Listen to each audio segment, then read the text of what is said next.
Indonesian solar eclipse, presented by Science at NASA. The forests of Indonesia are homes to one of the richest populations of songbirds in the world. Ecotourists travel from far and wide to listen to them sing from the leafy canopy of the nation's volcanic islands. On March 9, 2016, not long after sunrise, a time when the forest is usually filled with tweets, trills, and warbles, the songbirds of Indonesia will go silent. That is how songbirds respond to a total eclipse of the sun. Eclipse chasers have had the date marked on their calendar for years. It is the only total eclipse of 2016. During the early hours of March 9th, the new moon will pass directly in front of the sun.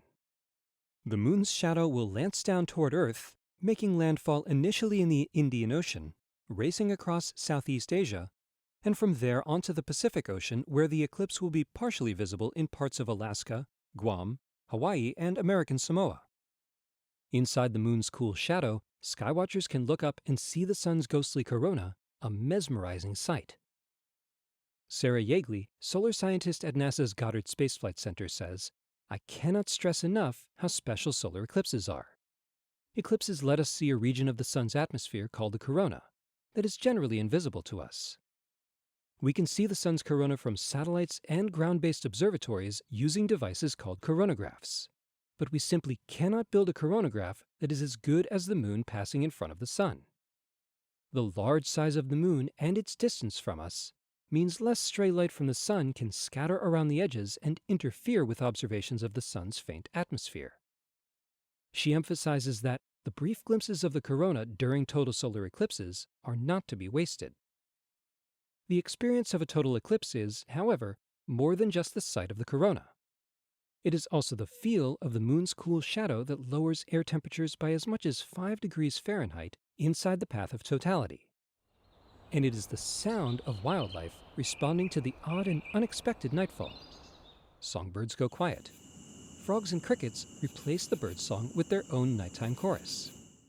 Charlotte Vermeulen, a biologist at the Artis Zoo in Amsterdam, Netherlands, says, "Dragonflies hide under a leaf, ants return to their nest, sheep walk back to their sleeping place, cattle egrets return to their nocturnal roost.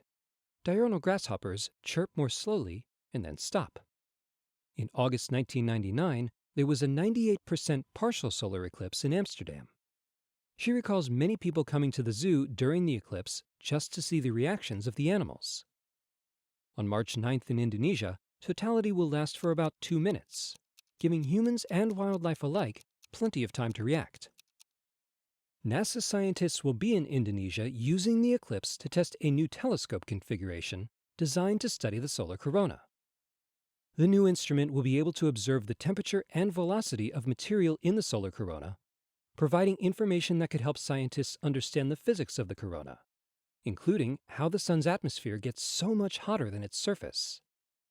They hope to fly this design in space in the future, but an eclipse on Earth gives them a great opportunity to do some inexpensive testing. This is the last total solar eclipse before the big one next year. On August 21, 2017, the sun and moon will line up again.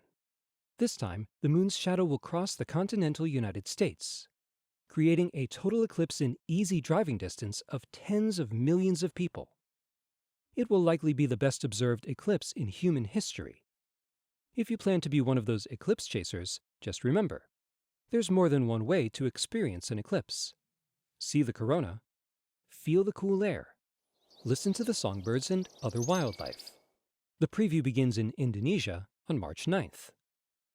For more news about solar eclipses, stay tuned to science.nasa.gov.